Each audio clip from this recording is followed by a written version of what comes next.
Good evening, everybody. Welcome to another edition of the Captain Lou Extravaganza Live here on the 12-Ounce Sports platform and networks. We're live on Twitch. We're live on Facebook, Twitter, our website ourselves, the 12-Ounce Sports Radio Network, and, of course, Zingo TV, channel 761. Glad to be with you on this Tuesday, January the 11th, 2021. We've got a brand new college football national champion. It's still in the SEC, but it's the Bulldogs. Them dogs came through with a big win over Alabama last night, 31-18, or 33-18 rather. So Georgia is the new head of the table, if you will. They are the 2021 or 22 national champions. Congratulations to Kirby Smart and the Dogs with a big win over Alabama. Kind of a slugfest back and forth in the first half with field goals exchanged, 9-6 at halftime. Alabama was ahead, and then Georgia came through in the fourth quarter with a couple of big plays. Give credit to Stetson Bennett the fourth. I didn't think he had it in him to lead him to victory in that championship game, especially after the early start. Boy, you talk about someone that was caught up in it, the nerves, whatever you want to call it. But boy, when he settled down, he was able to do it when they had to. And Georgia's defense clamped down on that Alabama offense, that running game. And they made Alabama one-dimensional, and they forced Bryce Young to throw the ball 57 times. And that was not a recipe for success for Nick Saban and his Alabama Crimson Tide. But Georgia, your new champion, and congratulations to the Bulldogs. We got a lot to talk about tonight on the show. The NFL has concluded their regular season. We're going to break down the playoffs. We've got some great special guests tonight to get their insight on their teams that we cover here that they cover for the NFL. So we'll talk to them here tonight. We've got Jeff Warner, first time on the show for Jeff. He's covers the Birds for AAT Birds and also at A2D Radio. He's going to join us at 8:30. We're going to talk Philadelphia Eagles with Jeff. As we've got they make the playoffs. They get in. They're going to take on Tampa Bay, a big task for them coming up on Sunday afternoon. But nevertheless, they're in the playoffs as a wild card. Coming up at 9 o'clock Eastern Time, Jeff Ellenbogen, he comes from the Downtown Rams. He covers the LA Rams for them, also writes for Game Day NFL. We're going to talk Los Angeles Rams, and we're going to find out from him, is Matt Stafford finally ready to win a playoff game? He's got a home game, a home playoff game, something he didn't have in Detroit. Didn't finish the strongest, but Los Angeles, they got snake bit last weekend, blowing that 17-0 lead to San Francisco in a must-win game for the 49ers, as they end up coming up with a 27-24 win. They're going to the playoffs. They'll take on the Cowboys, and I'll tell you what, that's going to be an interesting first-round matchup as well. But first, we'll talk to Jake Ellenbogen all about the Rams and get his feeling on their matchup. The last game of the weekend, next weekend, on Monday night, no less. A first for playoff football, a Monday night game. It's the Rams and the Arizona Cardinals. It's going to be the third time these two teams meet in this year. Both teams won on each other's home turf. So that's going to be a dynamite game. There's some good matchups this weekend, and there are a couple that got some potential blowouts. We're going to go through all the matchups here tonight. And, hey, we got a special treat for you. Coming up Saturday morning, 11 o'clock, I'm going to have a special Captain Lou Extravaganza where we're going to break down the playoffs. We're going to give you our predictions there as well. We're going to go through all 6 of the games. First kickoff, I think, is Saturday at 1 o'clock. So before you get set to watch your plethora of NFL playoff games this weekend, make sure you check us out live here on 12-Ounce Sports. Saturday morning, 11 o'clock, we're going to have a special edition of the Captain Lou Extravaganza. Can't wait for that. So make sure you stick around for that. Coming up at the bottom of the second hour, Todd Corder, friend of the show, is going to stop by. We're going to go over the championship game between Georgia and Alabama with him. We'll see what's next for those two teams. And we'll also talk a little Jim Harbaugh. Last I talked to him, he thinks there's a good chance, Jimmy boy might be going to the NFL. If you read my column on 12ouncesportsradio.com, you'll find out where on our website, you'll see that I don't think he's going anywhere. I really don't. I think Harbaugh is going to stay put. He's going to get a payday from Michigan, but I just don't think he's going anywhere. I just don't see. I know there's a challenge factor involved in possibly going to the Vegas Raiders or the Bears or maybe Miami after what happened yesterday on Black Monday, but I don't know, man. I just think his family likes it in Ann Arbor, and I just think he's staying. He's got unfinished business in Michigan. They got to the playoff. I honestly believe that he wants to take them that next step or at least get to the championship game, and who knows, bring a national championship to Ann Arbor. It's been a long time. It's been, 25 years since Michigan's won a national championship. So I know he would like to see that through. They're going to have a decent team coming back. They're going to have some question marks, but I just don't see Jim Harbaugh going. Now, I know money talks, and if somebody like Stephen Ross, who claims that he's not going to throw the wallet at Jim Harbaugh, if you will, not going to try to lure him to Michigan, Ross being a Michigan alum, we all know what it's like here. Nick Saban said he wasn't going to Alabama, and look what ended up happening with him. And again, I wouldn't blame Harbaugh for leaving. I just don't think it's going to happen. But we'll get Todd's perspective on that in the bottom of the first hour. We're going to try to touch on some other subjects if we got time tonight. Major League Baseball, they're going to have a meeting on Thursday between the union and the owners to try to get the talks revved back up for the CBA. They are 33 days away from pitchers and catchers reporting. So I've said this all along with Major League Baseball. Not until it starts hitting the pocketbooks for the players and the owners are they going to do anything. They're not in a hurry. And these two sides are so far apart when it comes to where they want to be with this new contract. We've got a lockout right now, so there's no transactions, no any of that. The only news we've got is the understanding that Michael Kay and A-Rod are going to do a Manning cast type of a thing on Sunday Night Baseball. Boy, I can't wait for that. That narcissistic guy and Rodriguez, no way. There is no way I'm going to I shouldn't say no way. I might turn it on just to see what it sounds like for about 5 minutes, and that's going to be it. And I got no use for Alex Rodriguez. So, he is such a hypocrite. And to hear that, no way, I'm not even going to, no, I'm not, no.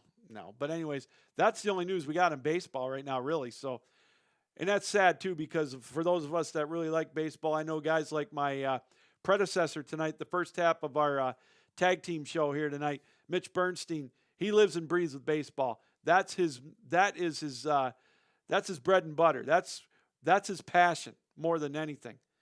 And to be going through what they're going through right now is crazy. And I honestly believe that this could extend into at least spring training to delay the start of the season, which some folks may not think is all bad because 162 games is a lot. But I got a feeling this is going to cut into the regular season, and baseball fans, or the baseball in general, can't afford to lose any fans. They just can't, because it's, their popularity is waning at best, with football being king, NBA basketball right behind them. They're up there with hockey right now, and that's not a good thing. Hockey in the United States really hasn't been able to grip anybody. So anyways, we'll talk some about that. NHL news coming up. We'll talk a little bit about COVID rearing its ugly head again in college sports. Michigan postponing a couple of basketball games. Myself and my son, we were supposed to go watch Michigan State on Saturday, and that got postponed. We had a nice little kind of a man night out, if you will, guys night out with Michigan State and Detroit and Orlando, a basketball doubleheader.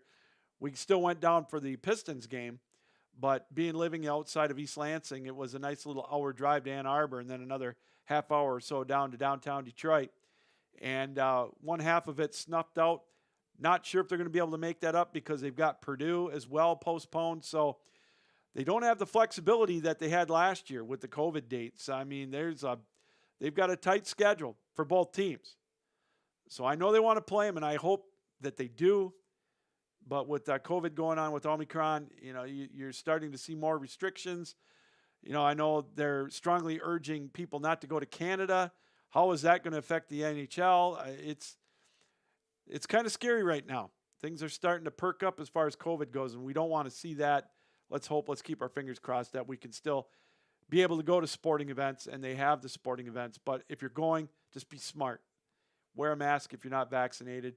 And, even if you are, I'm not going to get on my soapbox, but, just take the precautions because we want to see you around watching us here on the show. And also, we're going to talk about, we're going to give you our winner of the Captain Lou Six-Pack Challenge. We had a great year with a lot of participation. We've got the winner pick. We're going to do that after the first break. And, again, a lot of fun picking the games, college and pro. We'll do it again once Labor Day hits in 2022. Make sure that you stick around for that coming up in the fall. But we had a great time with this contest. We had over 850 entries, and that's a record. And, again, I want to thank you, the viewer, for taking time out to be a part of it throughout the year. And we can't wait to do it again in 2022. But or later on, I should say, in 2022.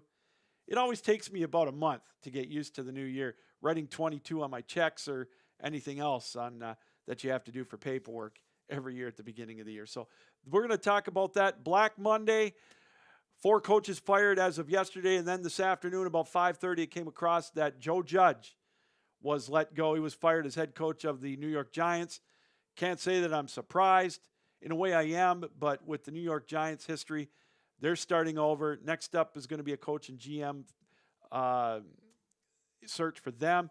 You've got Vic Fangio from Denver. You've got Mike Zimmer from Minnesota, Matt Nagy from Chicago. And the surprise, I think, of everybody is Brian Flores getting let go already at Miami. Kind of tells you what kind of an organization is being run down there in South Florida. So 5 openings as of right now. We'll talk about that throughout the show as well. Lots to go over tonight. Glad you could be with us here on the Captain Lou Extravaganza. We're just getting warmed up. We'll be here till 10 o'clock Eastern time. Make sure you stick around. We're going to take a break. When we come back, we're going to give you our winner of the Captain Lou Six-Pack Challenge, and I will talk a little bit more about Black Monday with the comings and goings of the coaches, or the goings, rather, of the coaches in 2021 in the NFL. Don't go anywhere. You're watching the Captain Lou Extravaganza live here on 12 Ounce Sports and Zingo TV, Channel 761.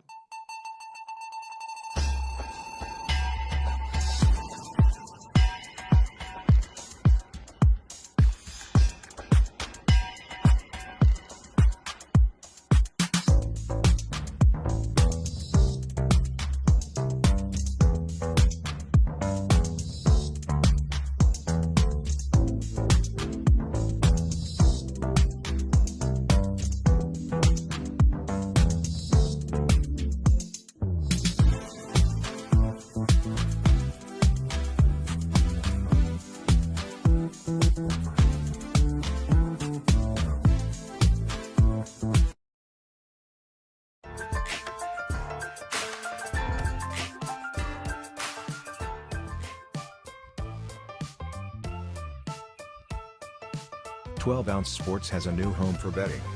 BetUS.com is the official place to place your bets and support 12 Ounce Sports. All you have to do is go to BetUS.com and type in the promo code 120OZE and you'll instantly get a deposit bonus. This is America's favorite sportsbook. And remember, always gamble responsibly.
Welcome back, everybody, to the Captain Lou Extravaganza live here on Zingo TV, Channel 761. And, of course, our platforms on 12 Ounce Sports, our website, 12ouncesportsradio.com, also our Facebook Live page, Twitter, and also Twitch, and of course our YouTube channel here at 12ouncesportsradio.com. And of course, we want to thank you, the viewer, for taking time out. Happy New Year again, everybody, as we get into 2022 with our second episode of the year. Glad you could be with us. Again, a programming note will remind you throughout the show. We're going to have a special edition of the Captain Lou Extravaganza this Saturday morning at 11 o'clock. We're going to have a NFL preview show where we're going to go over all 6 of the matchups here on this wild card weekend 2022. A little bit different this year, as we've got 3 games in each division, or each conference rather, and they're going to be 2 on Saturday, 3 on Sunday, and 1 on Monday Night Football. So we're going to go through all those. We'll give you our predictions. We'll give you the lines, whatever, any kind of tidbits that may come up throughout the week. So join us Saturday morning, 11 o'clock Eastern Time, here on 12 Ounce Sports and Zingo TV Channel 761 for a special edition of the Captain Lou Extravaganza, a playoff football edition. And we can't wait to bring that to you here as well. Who knows? We'll try to get some guests.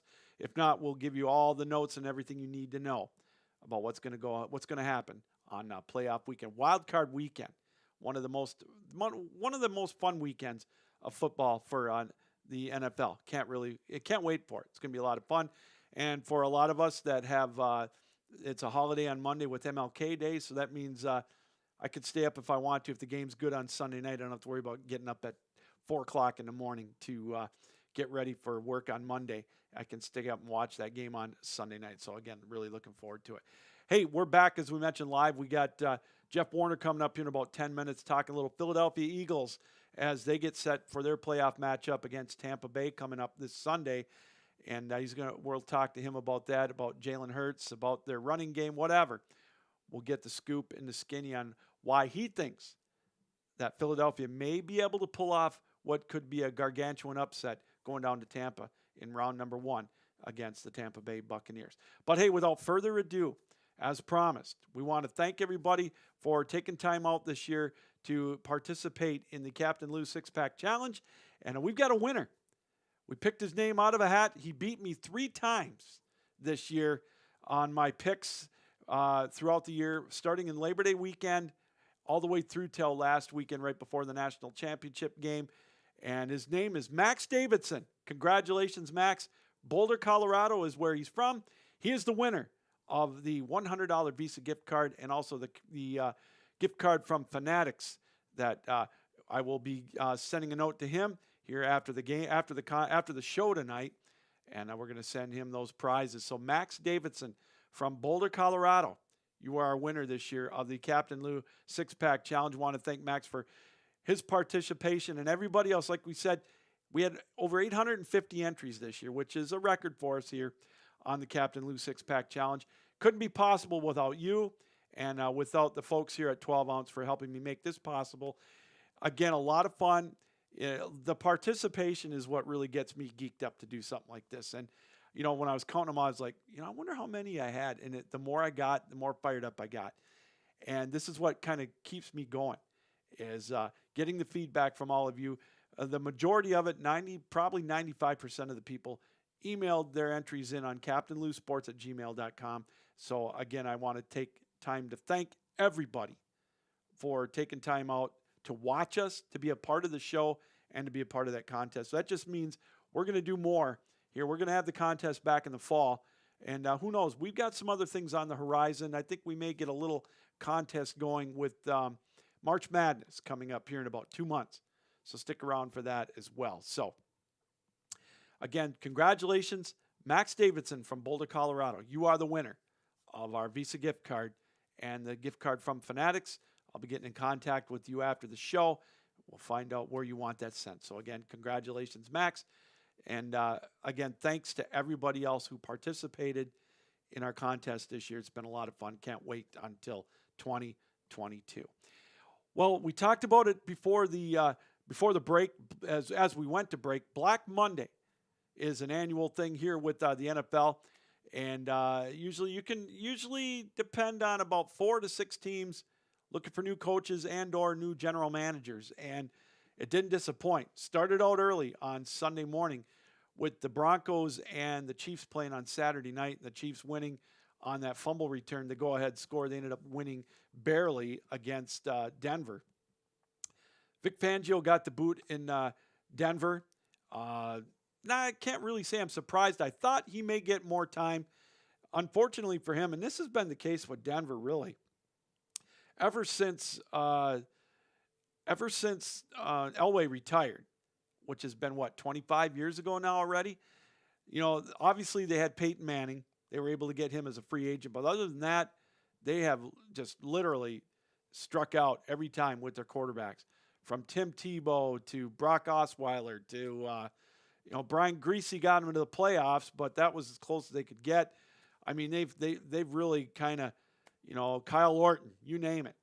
They really haven't been able to give their coaches that they've had really a lot of weapons. And in that Super Bowl run, it really was the defense that really carried Denver. Well, they've got a good defense now, one of the best. I'm not going to, and they do have a few weapons. They need quarterback help. Obviously, what they've got now with Drew Lock and Teddy Bridgewater, not the answer. They can't stay healthy. What do they do? So what does Denver do? I mean, do they trade for a quarterback? Are they, who are they going to get to, how enticing is that going to be for an established coach? I don't see a Jim Harbaugh going there. I'm not going to gauge every job on whether Jim Harbaugh would take it, but Denver's they're in flux right now. And that's they've been kind of mired in quicksand as far as that goes with a big name play caller. It's tough to get one there. Next up, we got Mike Zimmer getting let go. Also, Brian Spielman, the GM. They're both gone. Now, here's the problem in Minnesota. You're looking at Kirk Cousins. He's kind of like what Matt Stafford was in Detroit. I know they've gotten to the playoffs, but they're straddled. $45 million cap hit next year for Matt Stafford or for Kirk Cousins in Minnesota. Are they going to move him? Is he going to be able, they've got some weapons there as well. You got Dalvin Cook, you got Justin Jefferson, Thielen. Their defense is, it's all right. But you could tell, we weren't in the locker room, okay? I get that. So I wasn't privy on, but you just go by what you read and what you hear and, credible sources. And it sounds like that locker room was a mess. With Zimmer and, the vaccination situation there with Kirk Cousins and the tough guy attitude with Zimmer towards the end. I think his message was lost. It was 8 years. 3 out of the last 4 years, they did not make the playoffs. I think it may have been time for a change. Now, do they start over? And that's the thing. They do have some weapons. But is Kirk Cousins the answer? Would a guy like, Brian Flores be the answer? He's a defensive-minded coach. Is it going to be paramount that Kirk Cousins is the quarterback there for the next person that comes in? Is he tradable? How are they going to trade him to somebody with that kind of a salary cap hit? That's big question marks in Minnesota. And, there's a lot of question marks in the NFC right now. With Aaron Rodgers, is he going to stick around in Green Bay? They're my pick to win the Super Bowl. I'm sticking with them. I put it on my articles. I put it on the show. I think he's the MVP and he's going to win the Super Bowl. But how long is he in Green Bay? A year or two more? I don't know if he's going to be leaving. Down deep in my heart, I don't think Aaron Rodgers is going to leave Green Bay. I think he's going to finish his career there. I think they're going to pony up some big money, and deservedly so. They keep him and Devontae Adams together with what they've got in Green Bay. They're going to be tough to beat. So I guess what that means to me is who's going to go into Minnesota knowing they got to play Green Bay twice a year, and they've got a quarterback that can put up a lot of stats, a lot of yards, but he doesn't win a lot of big games. And, the best they can look forward to is maybe a wild card, at least for another 2 to 3 years. And we all know what shelf life is for NFL coaches. It is the exception rather than the rule now to be there 8 years. Look at Detroit. Look at the circus they've had with coaches. Jim Caldwell had a winning record in 3 years, I think it was, or 4 years, out because he couldn't get to the next level. And I'm on record as saying I don't disagree with it, but they've hit rock bottom since then with the Matt Patricia era. Dan Campbell, he's got a better culture there, but they were 3-13-1 with zero talent behind Jared Goff, except Amon-Ra St. Brown. Their defense is still putrid, but he's not going anywhere. Then you got Chicago now with Matt Nagy. I think we all knew he was gone. He was dead man walking. Chicago, we've had guests on the show that cover the Bears. They, to a man, tell us they were not going to fire any. They don't fire coaches in Chicago during the season. If there was any reason to do it, they would have done it after Thanksgiving. Even beating Detroit. It took a last-second field goal to beat Detroit. To me, that was unacceptable with the team Detroit had. So they've got a new GM in Chicago. Would somebody like, would a Ryan Day go there? Or would a Jim Harbaugh? Because you've got Justin Fields. But he's a project. He's good. And he showed a few flashes in Chicago. But Nagy was supposed to be an offensive mind. I don't know if that was his first choice to be quarterback. That's the thing. So you wonder how much effort he really put into his development. How good is Justin Fields? So are you going to inherit him? You know that the coach or GM that's coming in, they've got him. They're going to have to at least go with Fields for a couple of years because, they drafted him in the first round. They moved up to get him. So I don't know. So it's interesting to see. Well, let's go now to our Captain Lou Extravaganza guest line while we're talking NFL. Let's switch gears from Black Monday. Let's start talking playoffs. That's the fun part. And let's welcome into the show Jeffrey Warner coming in talking Philadelphia Eagles. Jeff, thanks for joining us. How are you, my friend? Hey, doing well, dude. Thank you for having me. Hey, the pleasure's all mine. Congratulations to you and your Eagles. I have to ask you, be honest with me now, Jeff. You're sitting 3-6. You just had you're staring at a road trip with Denver, and you're thinking, my God, this isn't looking good. Did you honestly think that you would be playing January 17th in Tampa in a playoff game? Me, honestly, I did not believe that this team would be able to turn this ship around the way they did. Of course, going to the season, you looked at the schedule and you knew that a lot of the tougher games you had against Kansas City, you had against Tampa, you had a lot of these tougher games in the beginning of the year. So you knew that they might have struggled a little bit if they can come out maybe 500 the first month and a half of the season. They had a chance, especially with the way we expected the division to be. But no way in the world I expect them to go 9-8 to win 7 of their last 9 games, the back door into the playoffs a little bit. Well, Jeff, I got to say this. I look at the game they had Saturday night against Dallas, and yeah, it shows up on the scoreboard as a loss. I get it. But, it's funny is when you're a 9-7 team and you have nothing to play for because you're already in. I don't read a whole lot into that game. I mean, they sat their main players, giving Jalen Hurts a chance to rest. What do you take, if anything, out of that game? I really didn't take too much out of that demolishing by the Cowboys. And, of course, Cowboys, Dak Prescott and Cowboys fans are all up in arms because they beat our backups, second and third string. So let's wait and see before they start celebrating what they can actually do in the playoffs against a pretty good San Francisco 49ers team this coming week. But basically, I know some people feel that you shouldn't bench your starters, especially for a team that doesn't have that playoff experience and a team that I would say that still has a lot of kinks. It's not like this was a 13-3 or 13-4 football team going into the playoffs as the number 1 seed.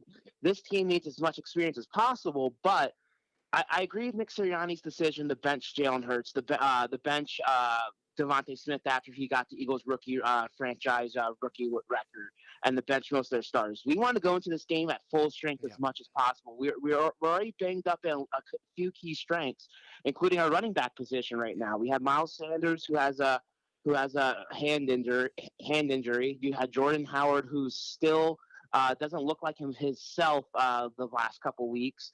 So I definitely felt it was the right move. And the chance of them, I understand there was some seeding they could have played with. They could move up to the 6th seed. But the chances of them getting the 6th seed were very slim. So I agree with Nick Sirianni for benching the starters. And there's really not much that you could really get out of that loss.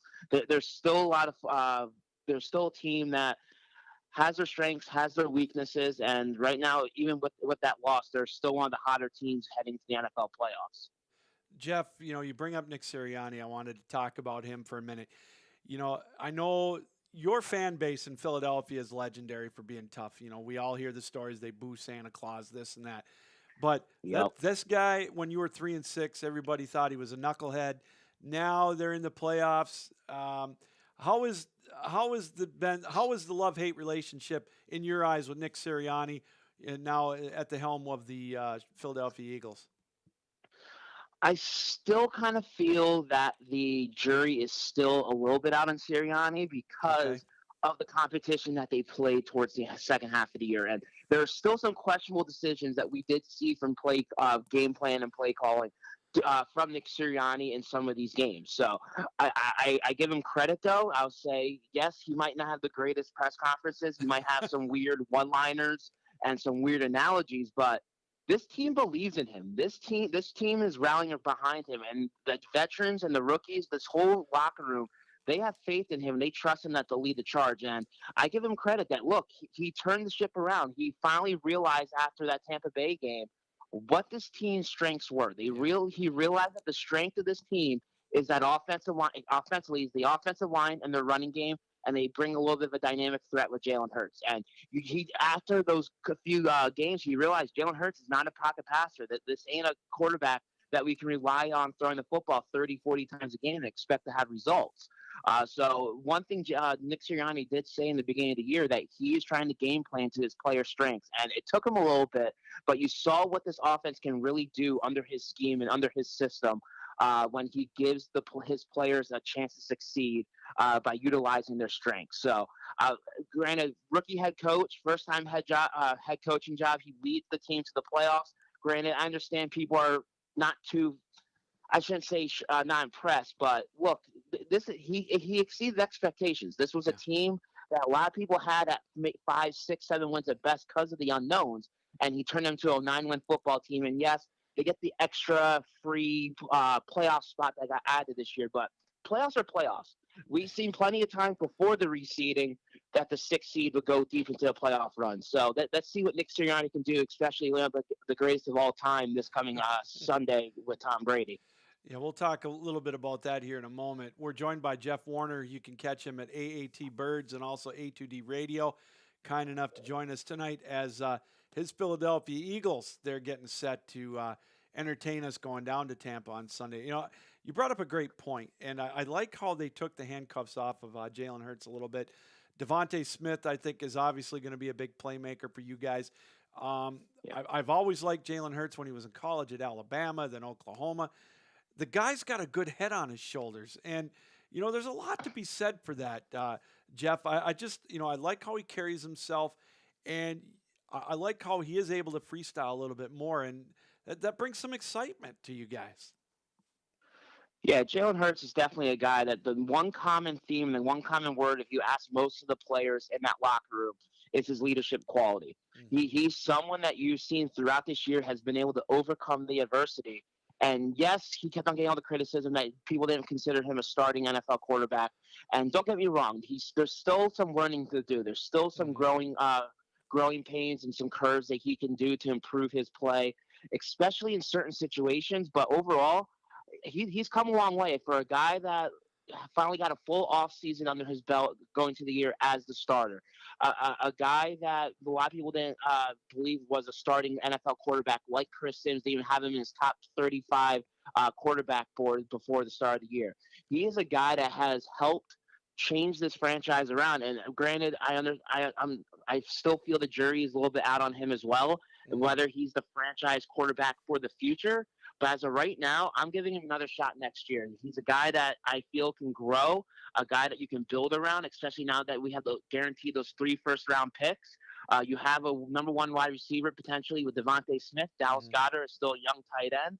And for the most part, a decent offensive line that most of the pieces are probably projected to come back next year. So Jalen Hurts is definitely a guy that has shown some fires, has shown that he can lead this offense, and a guy that I feel that the organization needs to put their hands in the basket, all in on him, this coming off season, because he's a guy that has shown you that, yeah, he might not be the greatest passer, but he's a playmaker, and that's what you want from your quarterback, and then you want that leadership quality from him. So definitely a guy that I have a lot of hope for, hopefully, as an Eagle for the future. Jeff, on the defensive side of the ball, it's funny as you hold your own. You guys like Fletcher Cox and Darius Slay, Rodney McLeod. Tell us a little bit about. Tell us who we should look for as a playmaker to help you guys as you go into Tampa on Sunday.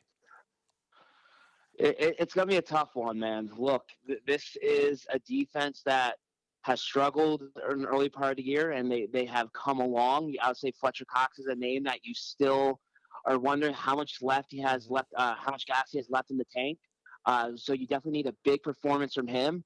It's going to be interesting to see what this defense does to try to control Brady. As we know, Brady, he destroys defense. He knows how to pick apart defenses. He's a guy that you need to get pressure if you're front four. If you don't, he's going to pick you apart. You can't give Brady too much time back there. And outside of Darius Slay, Avonte Maddox has played okay, but that secondary, the Tampa Bay Buccaneers offense has a lot of firepower, even without Antonio Brown and Chris Godwin. They still have Mike Evans. They still have Rob Gronkowski, still a dominant tight end in this league, especially for an Eagles defense that has struggled against the tight end position.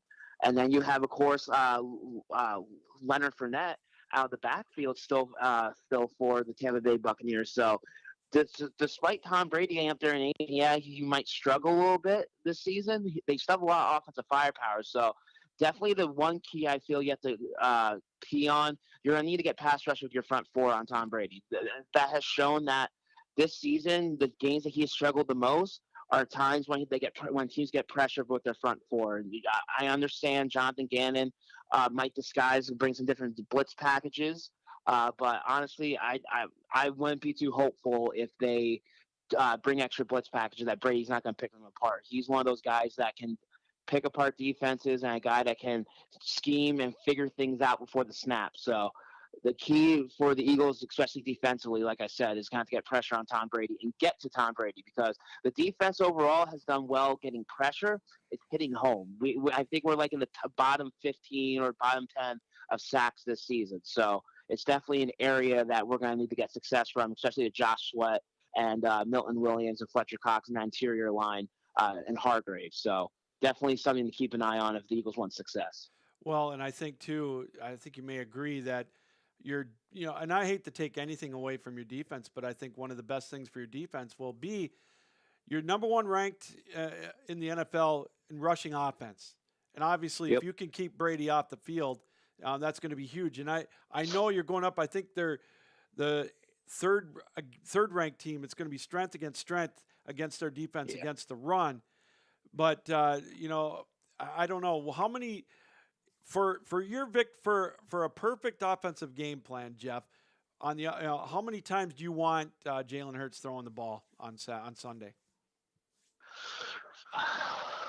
I would say maybe like now design runs probably maybe like the 5-8 range. Of course, there's going to be times where I feel the pocket's going to break down. He's going to rush and break off for a little bit, which is something he's done a lot better of. At the beginning of the year, you saw the nerves. You saw him getting rattled too much, and there was too many times he would escape the pocket too early before going through his progressions and would just dart off. Now we're seeing more of a calm Jalen Hurts, a guy that is sticking in the pocket a lot more and trying to go through his progressions and to find that open wide receiver. So we definitely, I feel, want to utilize his legs to bring that dynamic, to bring that versatility to our offense.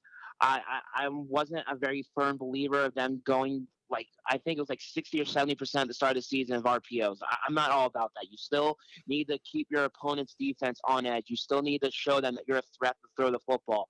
And I feel Nick Sirianni is doing that a lot better down the stretch of the season. The one thing I do not want them to do, though, is abandon the run. Like you brought up, this is a stout Tampa Bay front four, a defense I think is like top 5 in yards per carry allowed. So I'm worried that for a first game playoff appearance for Nick Sirianni and Jalen Hurts, if things get too, if they struggle too early, that he's going to abandon the run game too early and force Jalen Hurts to try to beat them throwing the football, which this secondary is also one of the is decent again as well with the Tampa Bay Buccaneers. So it's one of those things that you need to stick to the game plan. Don't abandon it too early, and keep your defense on, keep the opposing defense on it, and bring that balanced offensive attack between the run and pass, and show them that you can beat them in either way, because they do have a great playmaker, Devontae Smith. They have Dallas Goedert, so Miles Sanders we should be getting back this week, hopefully. So we definitely have an arsenal of weapons on the offense side of football.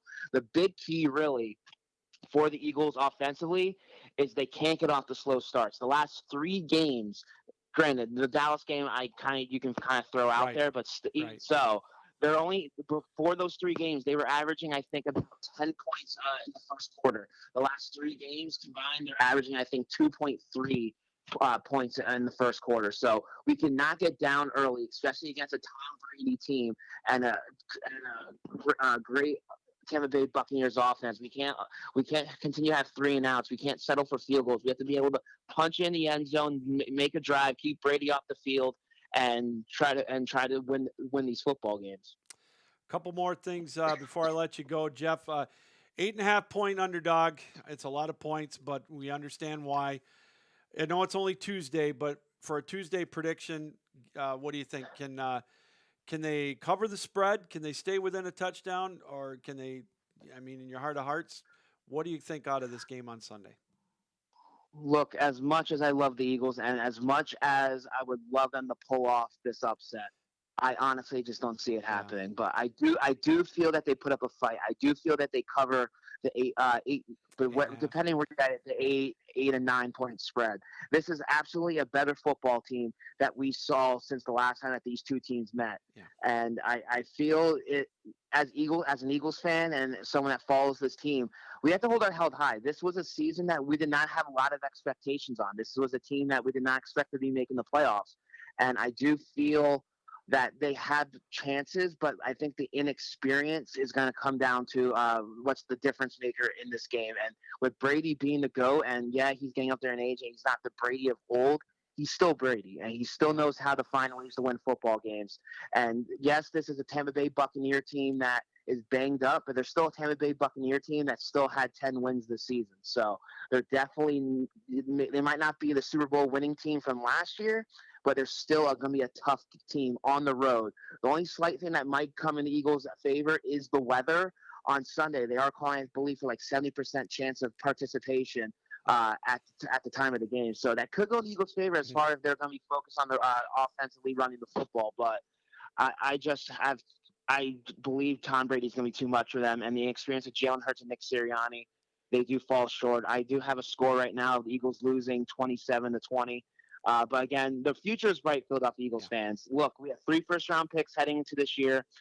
We might have found our quarterback. We have some pieces that we're starting to develop and that we can groom for the future. And now we can start, and we finally have cap space. That was a big key this past offseason. This was a team that was not very players in the offseason as far as bringing in top-tier talent via trade or via free agency, because we were so cap-stricken from the Carson Wentz trade and other deals that we kept on moving contracts down the line. Now we can see what Howie Roseman and what Jeffrey Lurie and what this organization can do to rebuild this franchise for the future, to turn this around and put them back in Super Bowl contention. You don't have to tell me any more about cap space, and I'll cap, dead money. My Lions, I think we were 1 or 2 with $68 million in dead cap money. So I'm right there with you. Last question. You mentioned Carson Wentz. And he's an ex-Eagle. Are you surprised at how he kind of faded down the stretch for Indianapolis? Going into this year, man, I felt Carson was going to get a new. Yeah. He was going to turn his career around. Look, he had a sour taste in his mouth the way he ended things here in Philadelphia. He finally got the head coach that helped develop him with Frank Wright, and the one that got all the credit for their success here in Philadelphia on that Super Bowl run, and then he ended up leaving after that Super Bowl year. And then they had some weapons. Granted, they're not the greatest. They had T.Y. Hilton, who came back off of injury. They had Michael Pittman. They had the greatest running back in the league with Jonathan Taylor. He had all the weapons at his disposal. He had the formula to win football games. Yeah. But he obviously, I don't know what's up with him, but obviously something is wrong. and he's showing that he might not be in the league after next season, because after next year, the Indianapolis Colts can move on from that contract, and he might be a backup in 2 years. Who would have thought a guy that the Eagles got a first-round pick for, got rid of all that dead money, or got rid of all that money off the books, and they don't even make the playoffs, which, as an Eagles fan, we already had the first-round pick. Now this just helps playoff, or this just helps the draft selection pick. So that's good for as an Eagles fan, it was a win-win. There you go. Absolutely. Hey, Jeff, tell us a little bit about where we can find your work. So you can follow me on Twitter at Jeff Warner NFL. You can also follow our accounts, AAT Birds or AAT Sports _ and our website, AATSportsNetwork.com. Jeff, hey, this has been a treat. I appreciate you taking time out tonight, be on the show with us. Good luck with you and your Eagles on Sunday, and fly, Eagles, fly. Who knows? Maybe we can pull off the upset. Thanks for coming on. Hey, I appreciate it. Anytime you want me on, I'll be gladly to join you. All right. Thank you, Jeff. Jeff Warner, you can catch him, again, as he mentioned, at AAT Birds, A2D Radio. He covers the Philadelphia Eagles. They got a monumental task coming up this Sunday against Tampa Bay, but you still got to play the game. We saw last year how Tampa struggled in their first couple of playoff games. They had no easy games going into that Super Bowl run. And they get a home game this year against Philadelphia. 1 o'clock on Sunday, I believe. And I kind of agree with Jeff. I think the Eagles will put up a fight. And, you know, it's funny. You listen to some of the players. You know, I listened to an interview with Moose Johnson this afternoon. Colin Cowherd had him on. And he brought up a great point. You know, this is a different game. It's obviously, it's just the tempo. If you're not used to playing in the playoffs, you know, it's a comeuppance real quick. And that's one of the things that I'm interested to see with Jalen Hurts and some of the guys that haven't been there before. How can they handle that? Now, we've got some guys that have been on that Eagle team, but some that haven't. So that's going to be one of the things that I'm interested in seeing, how they handle that first time being in the playoffs. And I agree with Jeff. The future is bright for Philadelphia. And I got to tell you, I think Dallas, even though they won, I'm not sold on Dallas winning that playoff game against San Francisco this weekend on Sunday night. I got to tell you, San Francisco is that team that I don't think anybody wants to play. So Philadelphia, and so they're one-dimensional, Dallas is. But Philadelphia's future is bright. They got 3 number 1 draft picks. They've got a young quarterback. I think, you know, I've always said this. I've loved Jalen Hurts. He's a winner. He's gone to the national championship game with Alabama. He's been to the playoffs with Oklahoma. Here he now is in the playoffs with Philadelphia. And it's one of those things. You got to walk before you can run a lot of times in the NFL with playoffs, any pro sports. We've talked about this numerous times. And so Philadelphia's got a shot. They're going to get in there. They're going to get some experience. This isn't like this Washington team that made it last year, where they made it with quarterbacks on a wing and a prayer. I honestly think they got a franchise quarterback if they can get a couple more. They've got some weapons around them, but let's see, again, getting this experience against Tampa is going to be great. Hey, we're going to take a break. We come back. We'll talk more about Black Monday. We still have Jake Ellenbogen coming up here in about 9 minutes to talk about the LA Rams and Matt Stafford. They get their home playoff game. They win their division. Their reward, Arizona. We're going to talk to Jake about that. And also, we've got Todd Corder coming up at the bottom of hour number 2. We're going to talk the national championship game, talk a little Jim Harbaugh, and we'll get his take on some of the playoff games and what else is going on in the world of sports. You're watching the Captain Lou Extravaganza live right here on the 12-ounce sports platform and networks and Zingo TV channel 761.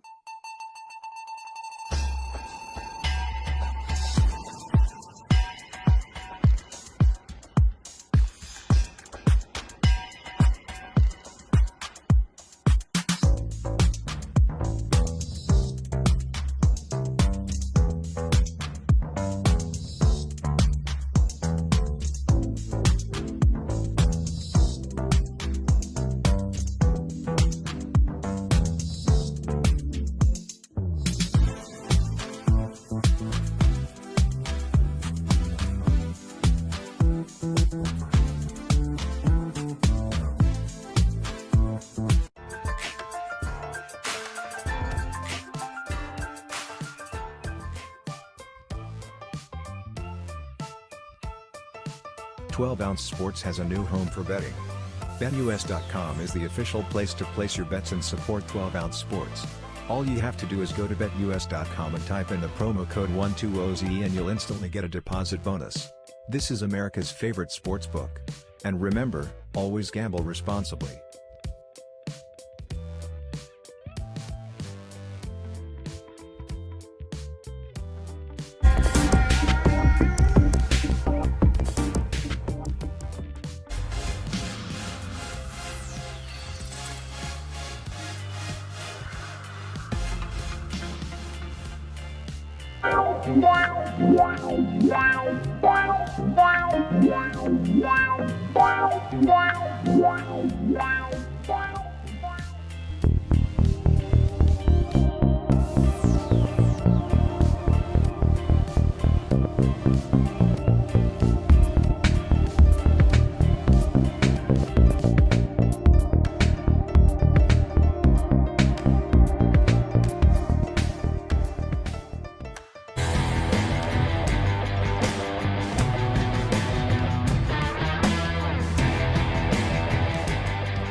Welcome back, everybody, to the Captain Lou Extravaganza live here on the 12 Ounce Sports platform and networks. That includes Zingo TV channel 761. You can catch us live on our Twitter feed, Facebook, Twitch, our YouTube channel. So we want to thank you again for joining us here, watching us every week on 12 Ounce Sports. Again, thanks to Jeff Warner for coming on, talking Philadelphia Eagles. Great conversation with Jeff.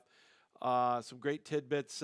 Again, you know, it's an exciting time for the Eagles. They may not win this playoff game against Tampa, but it's always cool to see a new team, a young team come in with the aspirations, and they've got it, and they've got a bright future. I'm telling you, with those 3 draft picks coming up in the first, extra draft picks first round, they're going to, they've got an opportunity. And Jake Sirianni, maybe the jury's still out on him a little bit, just like Jalen Hurts, but, they had the wherewithal to, kind of open up the playbook a little bit. And it's gotten the Eagles to the playoffs, so it's going to be fun to see what they do Sunday at 1 o'clock against Tampa Bay. Coming up here in about 5 minutes, Jake Ellenbogen again will be joining us from the Downtown Rams. We're going to talk Los Angeles Ram football with him. They've got an encounter, a third-time matchup in this campaign against Arizona Cardinals. This time, it's for the right to move on in the NFL playoffs. It's playoff time. And again, we want to remind everybody, speaking of that, the Captain Lou Extravaganza, we're going to have a special edition of the Captain Lou Extravaganza Saturday morning, 11 o'clock. We're going to do our NFL preview show live here on 12 Ounce Sports, kind of a playoff edition of the Captain Lou Extravaganza. 6 games for Wild Card Weekend, and it all starts. Their first game is Saturday afternoon at 4:30. But we've got all the matchups. We're going to talk at length about all the games. So make sure that you stick around. We'll give you our predictions. We'll get some special guests on. We'll probably have a portion of the interview you just heard with Jeff Warner talking about the Eagles and the Tampa Bay Buccaneer game. So make sure you join us.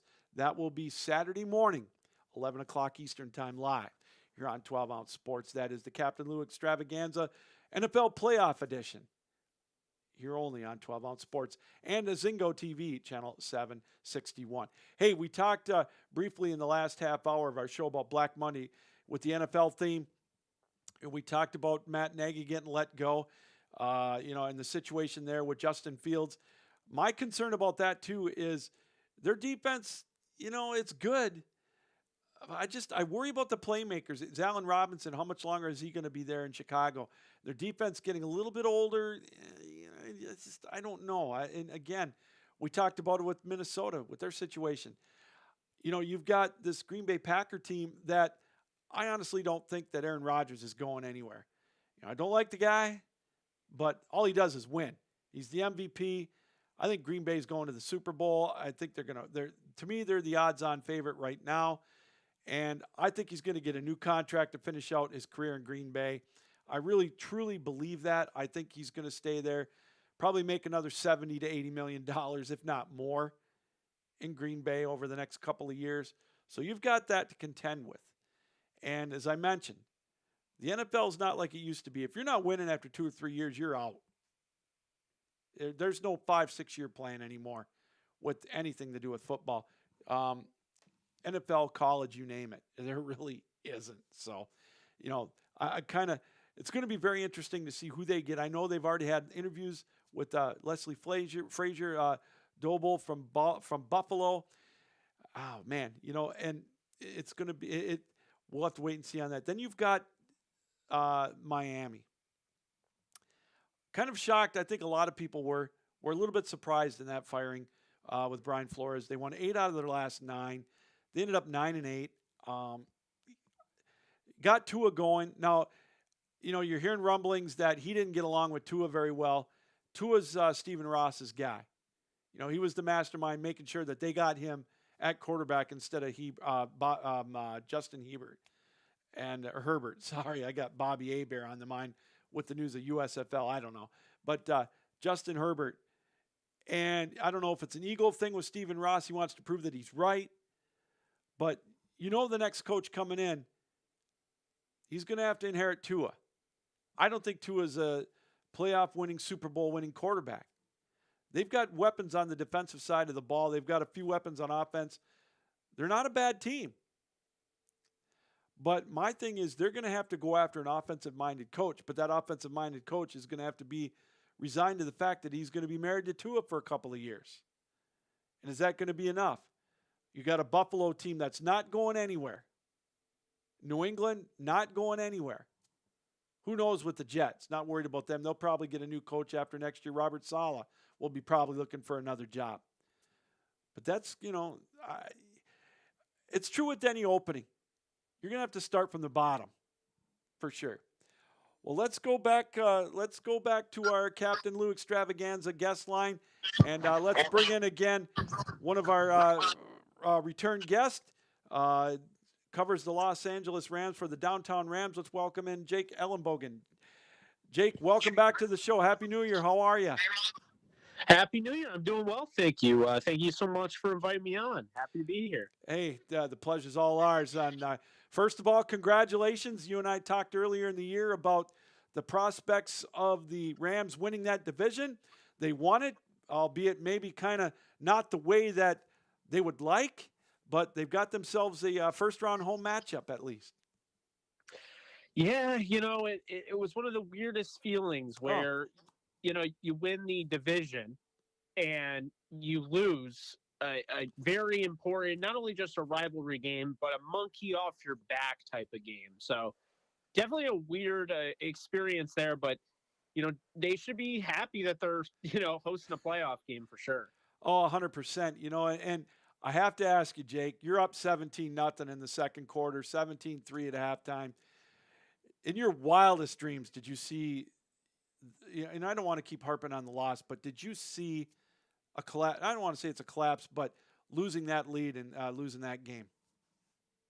No, I'm going to call it like it is. I mean, I think, really what it comes down to, it is a collapse. But I didn't think it would go. The irony of this, Lou, is when you look at, the first time they met, and it was a 31-10 blowout.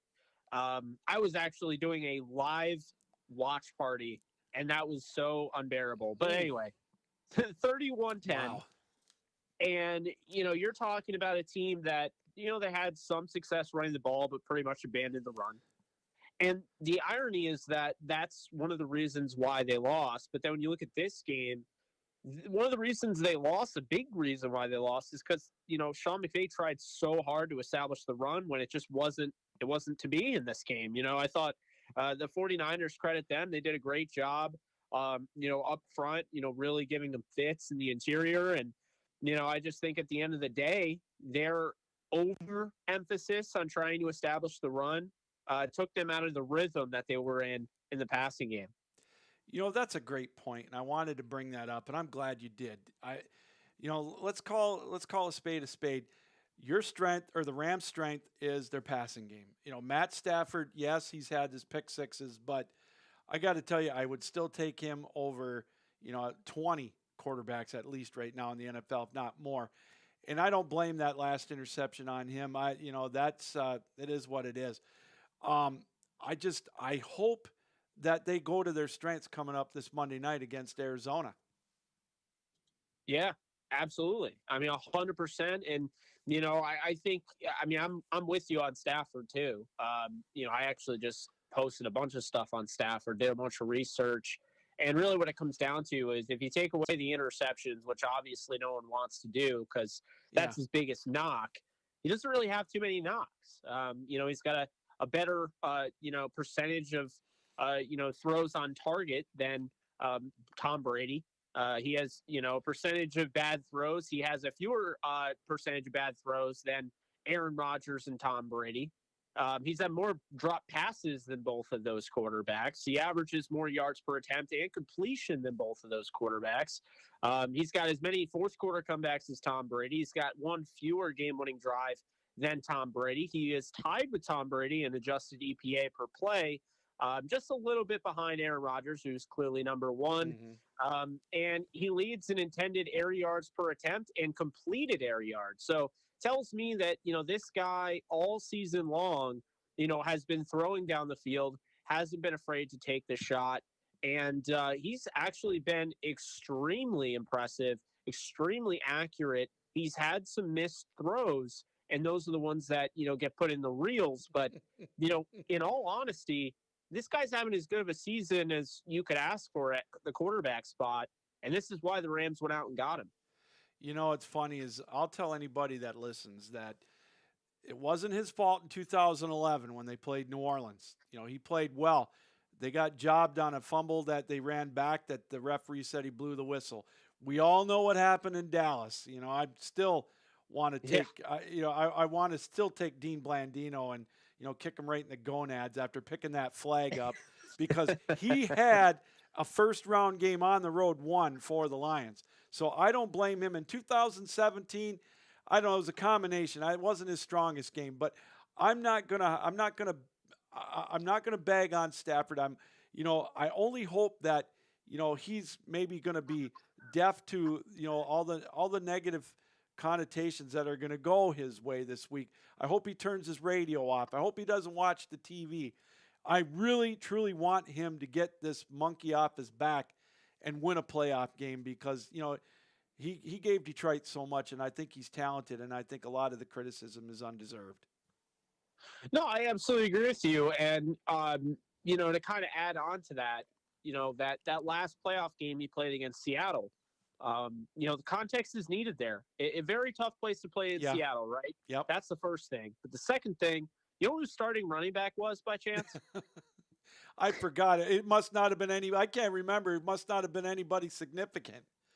It was Zach Zenner. Oh, God, that's right. Oh, my God, yes. Uh-huh. Well, there you go. And for whatever reason, they came out and I don't know what their coach was thinking, but we're gonna run the ball, man. We're gonna run the ball. We're gonna have, Brett Favre of the modern era, Matthew Stafford, play a game manager role. That's Jim Caldwell. That's Jim Caldwell. And I tell you, you don't even have to go there with me with that guy. He's supposedly, the way everybody talks around Detroit, they should have a statue built with him because he had a winning record. Guy couldn't coach a big game to save his behind, but I digress. I want to get back, speaking of Detroit, though, I want to make sure that Sean McVay gets this message that take a page out of the Detroit defensive game plan. You got Von Miller, and, you've got Aaron Donald. Blitz Kyler Murray all game. Just put the heat on him. I think that's a recipe for your defensive team to shine to help get you that victory. It's really interesting because, they did some of that. The first game, it seemed like they did a ton of it, and Kyler ate it up and, really just torched them. Okay. The second game, they kind of mixed it in. They weren't, too obvious, with their blitzes and things like that.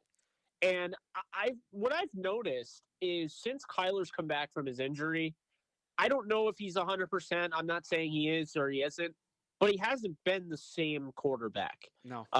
We're talking, this past week against Seattle. I mean, first off, how do you lose that game at home? Inexcusable. But second, he gets sacked 5 times for 53 yards. He wasn't getting sacked before. That was a big thing with him, his escapability.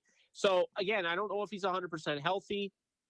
He threw a touchdown, but it's not that his completion percentage was bad. It's that his yards, 6.2 average, this past week against the Seahawks, where Russell Wilson's almost near the nines, it's just not good enough. So, it really begs the question, has this guy kind of fallen off where he was since the injury? You go back to the injury with Green Bay, it took him a while to get back. He comes back in December, missed all of November. And you're looking at a guy that they kind of tried to ease along against Chicago. It was a 33-22 game. Yeah. He only throws 15 passes, throws 2 touchdowns, had a really good game. But, it really wasn't one of those games where, they asked him to do a ton, right? Mm. And then the Rams game, he has to do a ton. He can't throw a touchdown, throws 2 interceptions, And then the Lions game, they lose again. They only score 12 in that game. He throws an interception in that one. Then the Colts game, they lose a tough one. Again, at home, they lose to the Colts. He throws a touchdown, not to be. And then you look at the Dallas game, and all of a sudden, oh, okay, 2 touchdowns, Yeah. plays well against Dallas.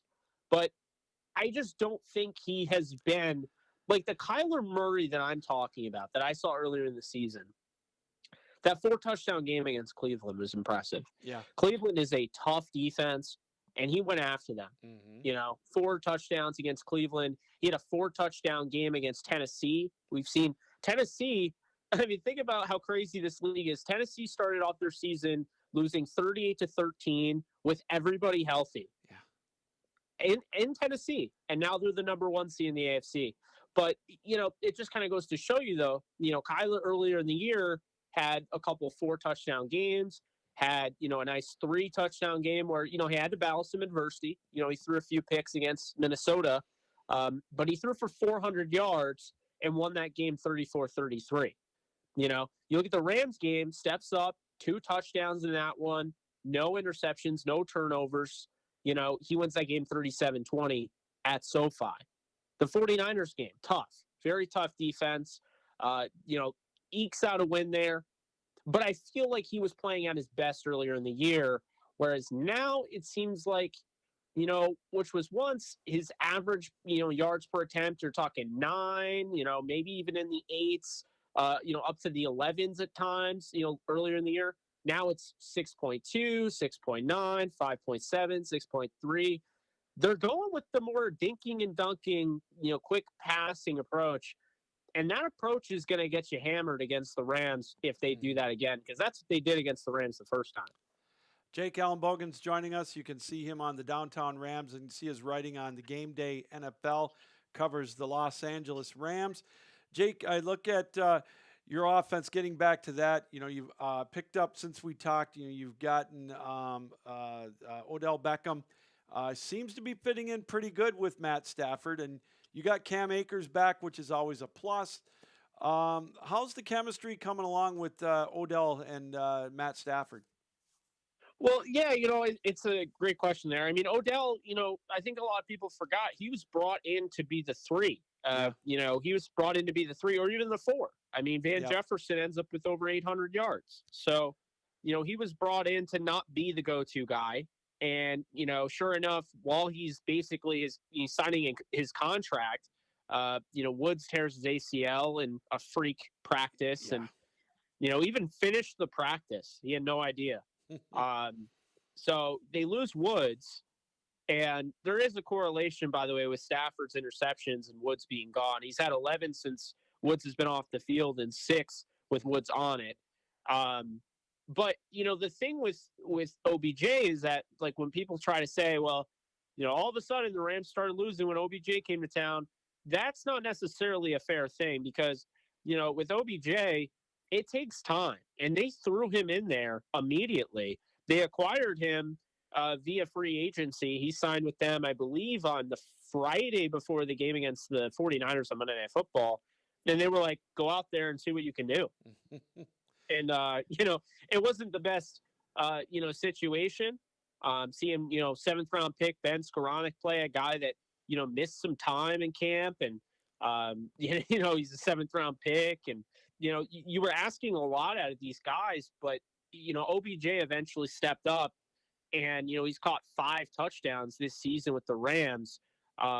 This regular season, obviously we'll see what he does in the playoffs, but he was brought in, make no mistake about it, for January football and into February, the hope, and that's the thing, I'm not going to hold it against him that he may not have a 100-yard game, this past season. I'm not going to hold it against him that he didn't have that consistency. He did in the red zone and he did in the end zone. But as far as, if you're looking for a ton of yards, the Rams offense just really hasn't been like that. If you really look, it's a weird year because Van Jefferson went over 800, but it's almost like you have to look at his game log to understand it, because he had some games where he just wasn't even used at all. So it's that type of offense. And, I think, we don't know for sure how big OBJ is going to be. But I would imagine, I think he's going to have his biggest role yet now that he's fully, he'll never fully be integrated in the offense because they just don't have enough time. They installed this game plan in the offseason, but this is going to be the biggest, I think, biggest role he's had in the offense since they acquired him. Boy, and you talk about acquiring somebody at as a free agent for January. I got to tell you, Jake, Von Miller's looking good on the defensive side of the ball, man, and he's going to be such a plus for you guys, man. That defense is really starting to take shape. I know they lost this past weekend, but I'm excited to watch the defensive side of the ball for the Rams with Jalen Ramsey, Aaron Donald, of course. Leonard Floyd. There are some names and some weapons on the defensive side of the ball. No, you're absolutely right. And I think the big loss that some people are going to kind of, ignore is Jordan Fuller. They lost him for the season. He's going to have to get surgery on his ankle. Looked bad immediately. You had a Niner. I don't remember who it was, but stepping on the back of his heel. It's one of those, tough plays where you're in the trenches like that. It starts to get tough. You have traffic in front of you, and that's what ends up happening. But what it comes down to is they're going to have to find a way to rally around what they have. And they have a young 3rd-round pick who was drafted in that same draft in Terrell Burgess, who's going to need to step up, as well as a former 7th-round pick out of Penn State, Nick Scott, who had a dreadful performance against the Niners, really struggled, with his tackling. But, the Rams are going to need all hands on deck. They do have the talent, and I really feel like everyone is so focused on, the recency and the fact that they lost to the Niners, but they're not looking at the bigger picture here. This is a team that won 5 straight. They were dealt every single hand that they could have been dealt. They beat teams like Arizona and, Minnesota and Baltimore, teams that needed those wins on the road, might I add. And, on top of that, their loss, their last loss before this one was an 8-point loss in Lambeau, despite the fact they only possessed the ball for 1/3 of the game. So, Sean McVay went, completely readjusted everything, changed the scheme. The blocking schemes have changed. They've gone to a more zone-heavy blocking scheme. And, things have gone for the better. This is the first time since the Green Bay game they haven't been able to run the football. And they still, this is how I'm going to look at it, still, despite that, they still were able to be in that game, and they probably should have won that game, if you ask me. So I'm not worried about the Rams. I think it's more so they played their kryptonite, just the same way I'm not worried about the Patriots this week. I think they played their kryptonite in Miami. And unfortunately, the Colts, we can't say the same because they won't be playing at all because they played their kryptonite in Jacksonville. Oh, my God. Yeah, that's amazing what ended up in that situation. And I know you're covering LA team, but it's like the Chargers. I'm still dumbfounded by that. All right, Jake. All right, Jake. Last before I let you go, 4-point favorite the Rams. I personally think they're going to win, and I personally think they're not going to have to go to Lambeau in week number 2 because I think a lower seeded team is going to win in Wild Card Weekend. But give me your thoughts on that 4-point spread. Your Tuesday thoughts on a Monday night game between the Rams and the Arizona Cardinals. Well, I hate that it's on Monday night, Lou. I got to say that. But let me start by saying that But no, I think the Rams are going to cover the 4-point spread. Mhm. I know that, Cardinals are going to be heavy betting favorites, and I get it. I'm not ruling out the Cardinals winning this game, but I do think the Rams are going to win this game. I think the Cardinals were a prime team to upset Dallas, but I do think it's going to be the Niners that upset Dallas. So I think you and I Yeah. kind of have the same thought process there, We do. where the Rams don't have to go to Lambeau. They'll end up playing either, they'll probably play the Buccaneers, I think. Mhm. But regardless, I think this is going to be a hard-fought game. It's one of those things where I think the way it's going to go is the Rams are probably going to win by like 9. It'll be a tough one, but they'll end up, pulling away at the end or something along those lines. But I still have in the back of my mind, I still kind of feel like this is either going to be a Rams close win or the Rams are just going to come out and shred Arizona. Because I will say this right now, there's no playoff experience to be had with Kyler. There's no Mhm. playoff experience to be had with Cliff Kingsbury. Those are the two most important guys to have playoff experience. They don't have it. And when you look at the Rams, they have plenty of guys to have playoff experience. Stafford may have not, he has not won a playoff game. But the thing I have with Stafford is that it's not like one of those Romo effects where people were genuinely concerned that Romo lacked the clutch gene in the playoffs. Stafford's proven Yeah. he scored 4 touchdowns against the Saints in the best point in that whole Sean Payton era, Mhm. and they gave up 45. Yeah. You just mentioned earlier they should have beat Dallas. So now he's got the weapons, he's got the defense. I think if that defense comes out that we saw in the first half against the Niners, and that offense comes out that we saw in the first half against the Niners, this could be a blowout. I'm not saying it will, but if the Rams struck fire and it was more a matter of going up against a team that A, they wanted it more because they needed to get in the playoffs, and B, it was their kryptonite, then the NFL's in trouble. Because as long as the Rams don't play the Niners, I don't know who's beating them if they come out playing the way they did, on Sunday, afternoon. And the other thing that Matthew Stafford's got going into Monday night, he's got that chip on his shoulder, and I think he's going to want to prove that he deserves to be amongst the elite. Jake, before you go, please tell us where we can find your work. Absolutely, and thank you so much for having me. You can find my work at, on Twitter. If you follow, I'm at JK Bogan. All my stuff is there. If you don't have Twitter, you can either go to thegameday.com.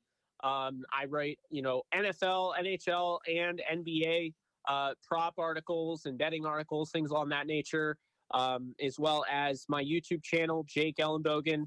You can just search that, and my website, downtownrams.com. Thank you so much for having me. Hey, Jake, it's a pleasure. Enjoy Monday night, and good luck with your Rams, and thanks for coming on. We'll get you on again soon. Sounds good. You take care. Thanks, Jake. Jake Ellenbogen, you can catch his work on the Downtown Rams. He writes for the Game Day NFL. Great insight, and, he's got me fired up about Matt Stafford and about the Rams. I think the Rams are going to win. Again, that monkey's on his back. We can't not face the fact that he hasn't won a playoff game. Now, he brings up a lot of great points. It wasn't his fault in New Orleans. It definitely wasn't his fault in Dallas. And, I agree with him. It wasn't his fault. I mean, they had such a depleted lineup going into that Seattle game with Zach Zenner as his running back. I forgot all about that. And, of course, Jim Caldwell with his we won't even go there with that. But, they did make the playoffs under Caldwell. Anyways, I digress. It's going to be fun to see what Matt Stafford comes out. And they got the weapons to do it. And I think the defense has got to really put the pressure on Kyler Murray, and I think they can do that as well. When you've got Von Miller, you've got Jalen Ramsey, you've got Leonard Floyd, you've got Aaron Donald, that defense is going to be right there to hold up their end of the bargain, and I think you're going to see LA advance to take on probably Tampa Bay if everything goes the way I think it's going to go. Well, thanks, Jake, for joining us. We're going to take a break. We come back, we'll have more. Again, we've got Todd Corder joining us at the bottom of the hour. We're going to talk college football championship game with him. We'll talk a little Jim Harbaugh and whatever else is on the sports world mind. Hey, you're watching the Captain Lou Extravaganza live here on the 12-ounce sports platform and networks and Zingo TV, channel 761.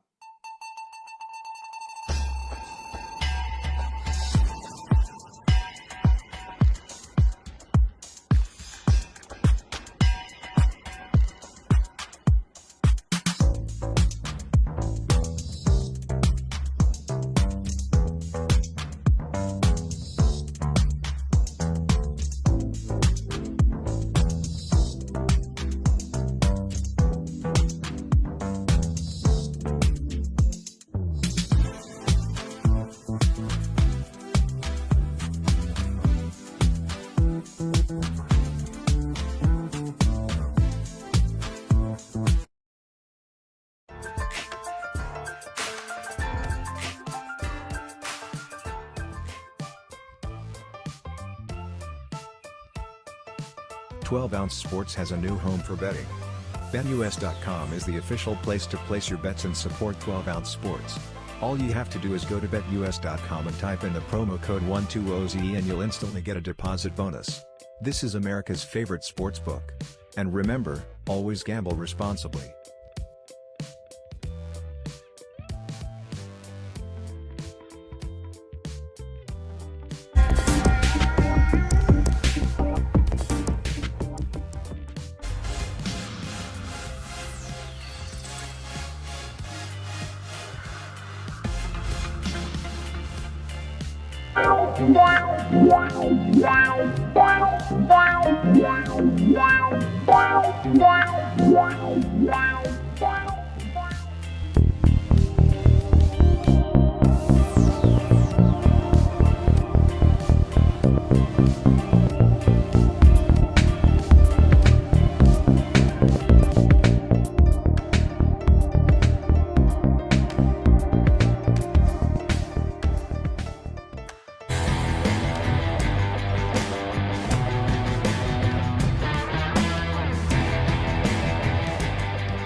Welcome back, everybody, to the Captain Lou Extravaganza Live here on the 12-ounce sports platform and networks.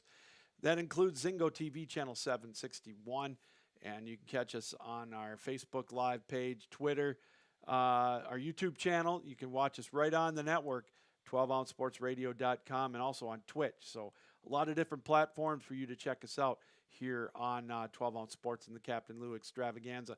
Again, thanks to Jake Ellenbogen for coming on. Great conversation about the LA Rams. They've got San Francisco coming up on Monday night.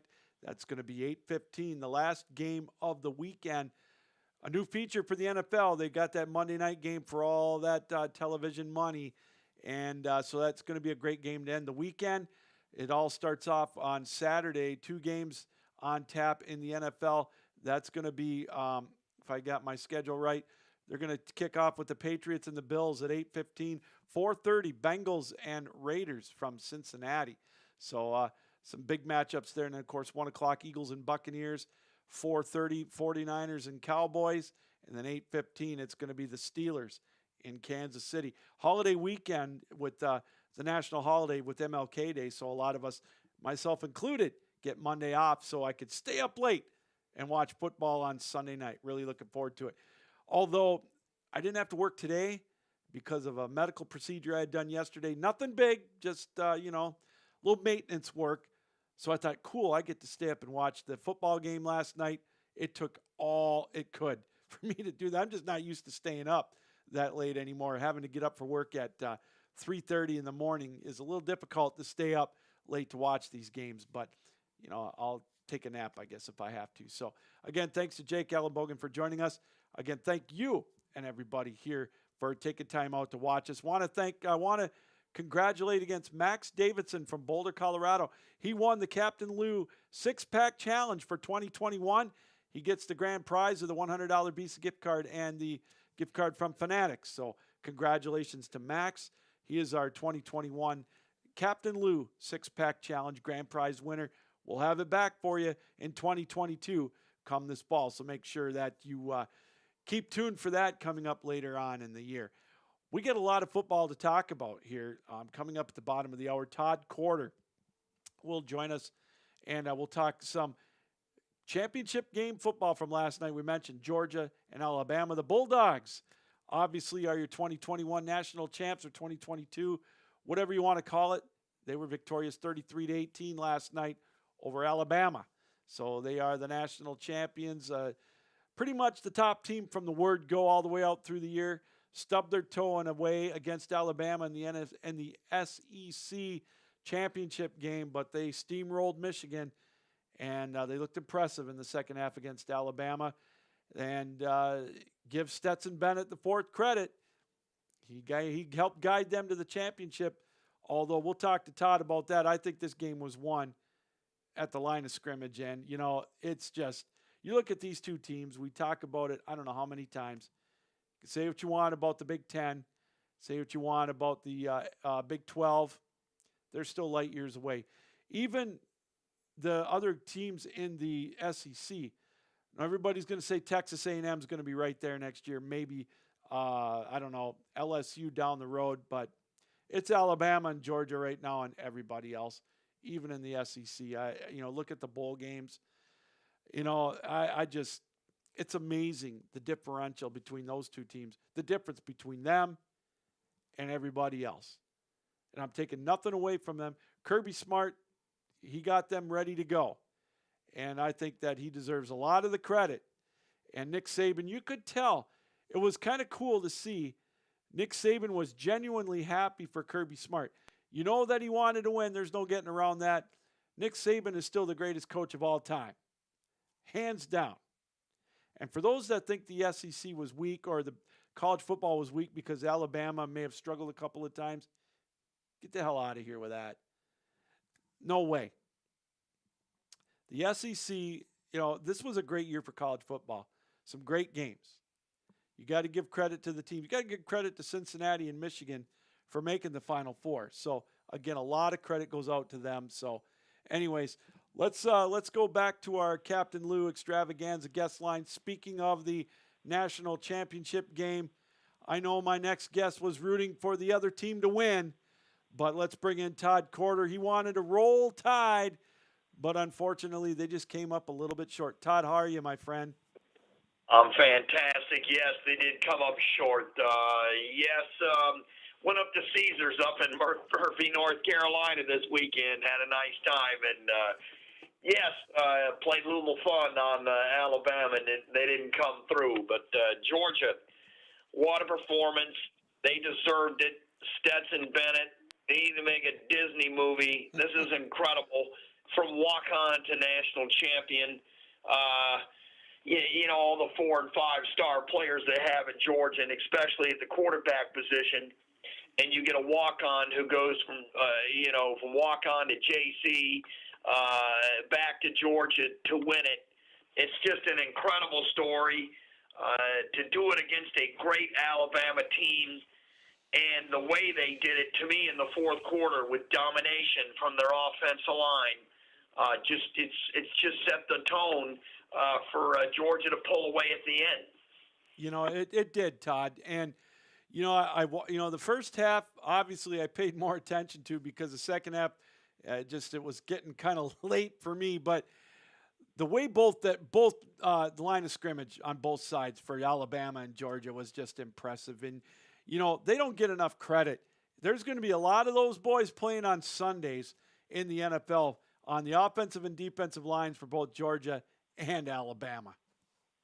A lot of folks, I saw them on social media last night, criticizing the game. It's a field goal fest. It looks like back in the Big Ten and all this. They don't understand that these are the best offense and defensive lines in the country, and it literally was a slugfest. Alabama had plenty of chances in the red zone. They just couldn't punch it in. They had an injury to their best wide receiver. Their other best wide receiver, Minchie, he got hurt in the SEC title game. That definitely affected Alabama's ability to go downfield with it. And when you're dinking and dunking against a Georgia defense, they're just going to pin their ears back and come after the quarterback. And that was the difference between game one and game two. They got to Bryce Young in game two. They did not in game one. And, they shut down that running game. You mentioned it at the top. I mean, they made the adjustments in the third quarter. And Alabama really didn't get their offensive or their running game going. Todd, what did Bryce Young throw? 57 times, something like that. And I don't care what level you're at. Tom Brady, Aaron Rodgers, or Matt Stafford, or Bryce Young, or high school. You throw 57 times in a game, chances are you're not going to win.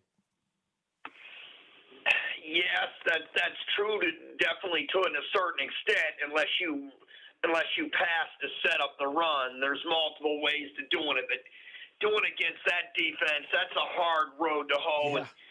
You mentioned it, the running back for Alabama, Robinson, went for 204 against Cincinnati. Well, as you saw, Georgia's D-line, led by Jordan Davis, is not Cincinnati's D-line. It's just night and day. And, wow, these two teams, You can't say for certain they'll be back next year in the playoff, but they're definitely going to be one of the favorites because all they do is just reload. The recruiting classes are incredible, and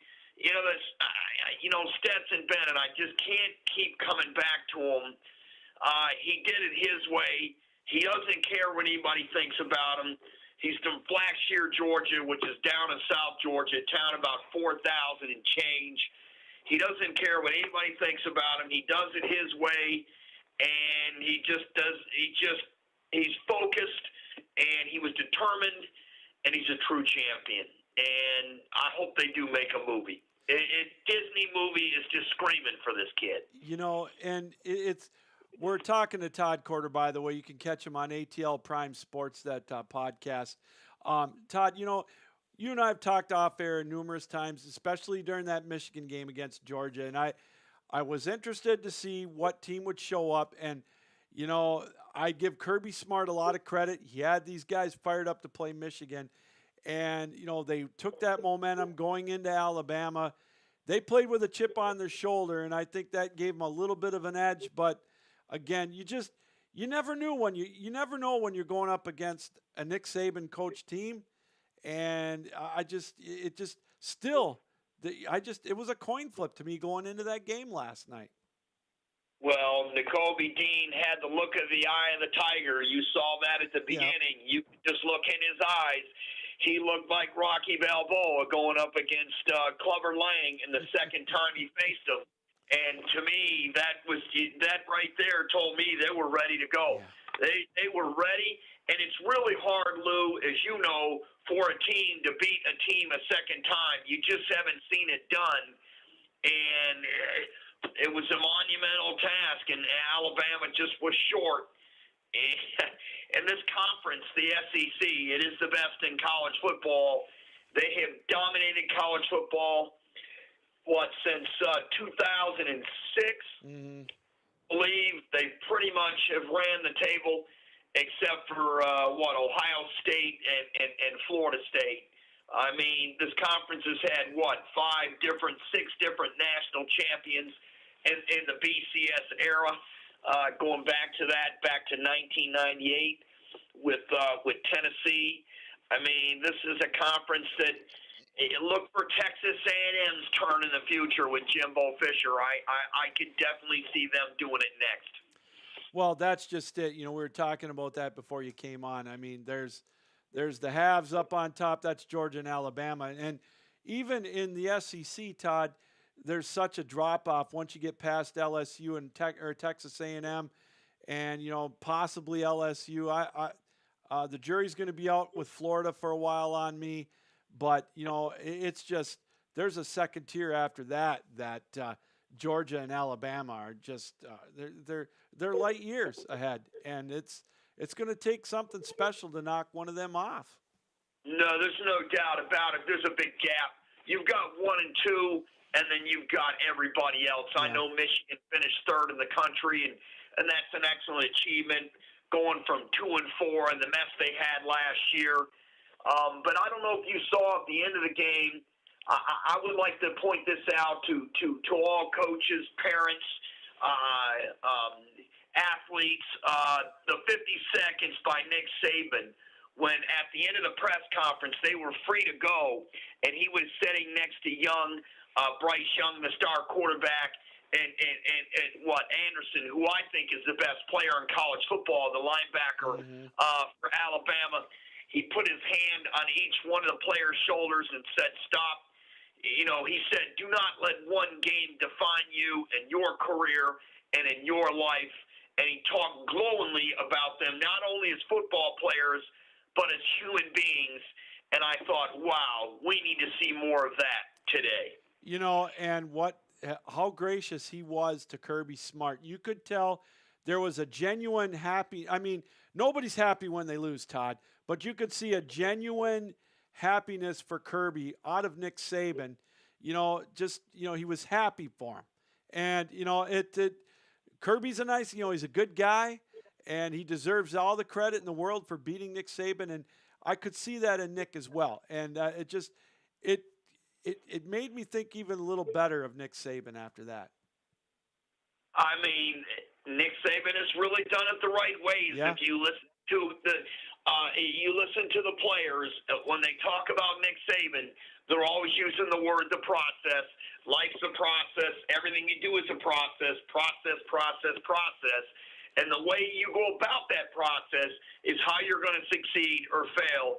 And he has definitely ingrained it not only to his players but to his coaches. And if you notice, these assistant coaches, the OC and the DC, don't stay long in Alabama. No. And one of them is getting ready to leave too, Bill O'Brien. He'll probably get a head coaching job either in college or the NFL very, very soon. 100% agree. I don't think he's long for Alabama's world, but I got to tell you, if you're Nick Saban, you got to just be smiling when you know you got Bryce Young and Anderson coming back, 2 linchpins, and you got those kids that are injured that are going to come back. It's wow. It's just an embarrassment of riches. No doubt about it. They have the saying in the Southeastern Conference, it just means more. And the high school football down here in this part of the country between Georgia and Florida and the rest of the Southeast, it's incredible. You've got 4 states leading it, Georgia, Florida, Texas, and California, in no particular order. You've got Pennsylvania, Ohio right there, too, producing a lot of good football players. And nobody really talks about the state of Louisiana per capita. They produce as many players as anyone in the National Football League. Well, we'll see what Brian Kelly can do with that. Todd, I want to Yes. I want to switch gears a little bit with you. You and I have talked a little bit about this via text message and whatnot. We've got the Jim Harbaugh situation here at Michigan. I personally don't think he's going anywhere. I've been on record with saying it. I know there's all these job openings with Black Monday and whatnot. I know you're hemming and hawing a little bit, and that's fine. But give me a case where you think that Jim's going to leave. I tell you what, I don't think it's the money. I don't think it's the money at all. I think there's definitely some issues with the administration. There's just no question about it. It's an administrative issue, and if he doesn't get what he wants in concerns of NIL and for his staff, I think he's going to leave to the NFL. I don't know if he leaves or not. As John U. Bacon would say, nobody really knows anything. He'll put it on his Twitter account every day, and I'll retweet it. Nobody really knows anything, but somebody does really know something. And when you've got each side, the folks that cover college football and that cover the NFL are telling you that there's a real strong possibility that he's leaving, then there is a good chance. There's no doubt about it. Yesterday, Michigan insider Sam Webb reported that Harbaugh told his top recruit, Darius Clemens, and his family that he would entertain NFL offers. That tells you right there he's seriously thinking about leaving Michigan. It's 50-50, maybe 55-45 that he leaves. He's friends with the owner of the Raiders, Davis. He was a quarterback coach there. He's real close to him. He played in Chicago. The Dolphins, ironically, fired their coach. I know the owner came out and made the statement, we're not trying to take Jim Harbaugh away from Michigan. No, he doesn't have to. If he sees an opportunity down in Miami, Jim Harbaugh can call them. Yeah. He doesn't even have an agent. He can just pick up the phone. I'm Jim Harbaugh. Yes, I'm thinking about. I want to talk to you. I want to talk to you, Mr. Ross, about coming to Miami. So the Dolphins are in play. Of course, the Giants are in play, probably another big market looking for a team. The Jaguars are young. You got Trevor Lawrence. I mean, there's just a lot of possibilities in the NFL. But if he leaves, it's because of the administration. I saw the Hinson article. You and I tweeted about it. Uh-huh. And I'm not going to get on the air on what you and I specifically tweeted about. Right. I think that's proper, but there are a lot of stuff going on with the administration, and that if anybody wants to read it, they can read it. that's going on. Some of it could be true, some of it isn't. I think the truth is always somewhere in the middle. Oh, I 100% agree. And that's the beauty about going back and forth on this. It gives guys like you and I a lot of fodder to talk about Jim Harbaugh. But, and the thing about it is the guy's a winning coach. He's won 69 or 70% of his games at Michigan. He was 44-19 in the pros. I mean, he's got a mind for the game. And if I'm Jim Harbaugh, Todd, if he goes, I could see him going maybe to the Raiders, although because he's got Derek Carr. I don't think he goes to Minnesota. I think that's a train wreck. Chicago, I think there's a chance, but I don't know. I think his family likes it in Ann Arbor, and I just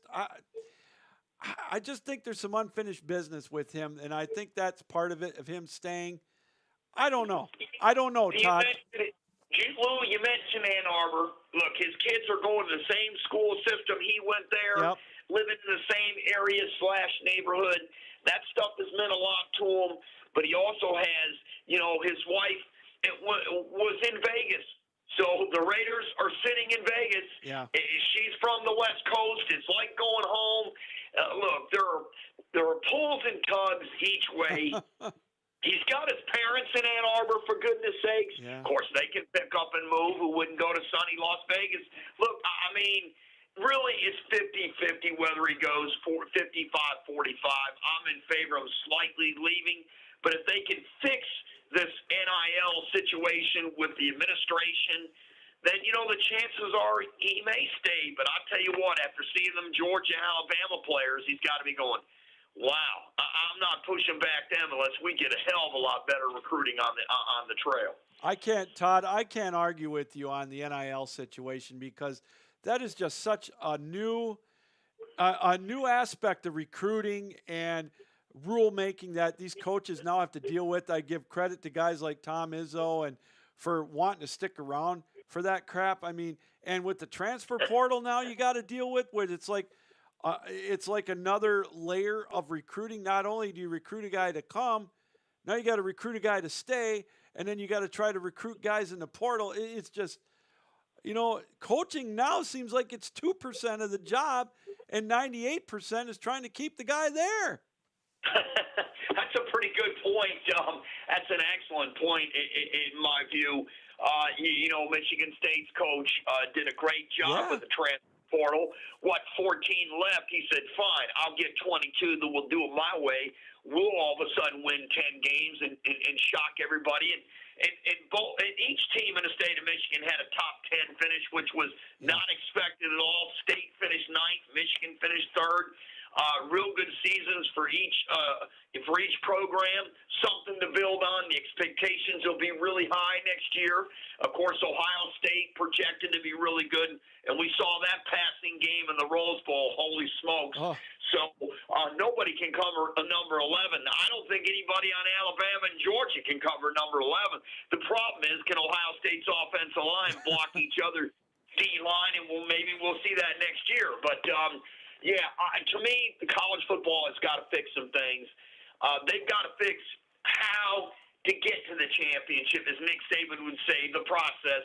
They've got to expand the playoff. The conference championship has to mean something in each section of the country, in each Power 5 conference. I believe they got to expand this thing, not from 12. I think they need to expand it to 16. Use the bowls.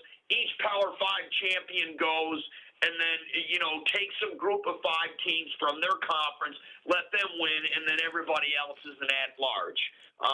You could even say if you made the finals of your conference championship, you automatically qualify, but I wouldn't go that far because the Pac-12 had some 3 or 4 lost teams in the conference final. They get boat raced. We don't want to automatically include them. So that's one thing how I would try to fix it. 2, they've got to fix this transfer portal. This thing is amok. I mean, look, I understand the players are like, hey, the coaches can go everywhere. We can go everywhere. We're free to leave. They're free to leave. Look, the NIL money, I get while they're getting it. I mean, think about it. The schools have made millions of dollars off these kids. and now it's their turn to get their quote-unquote fair share. And I know they had a free education. They have the stipends and the meals and all that. But, look, they're putting their names, and the name engine likeness now is just heating up. And you're going to see a lot of companies, look at Tom Brady, you formed a company to pay McNamara.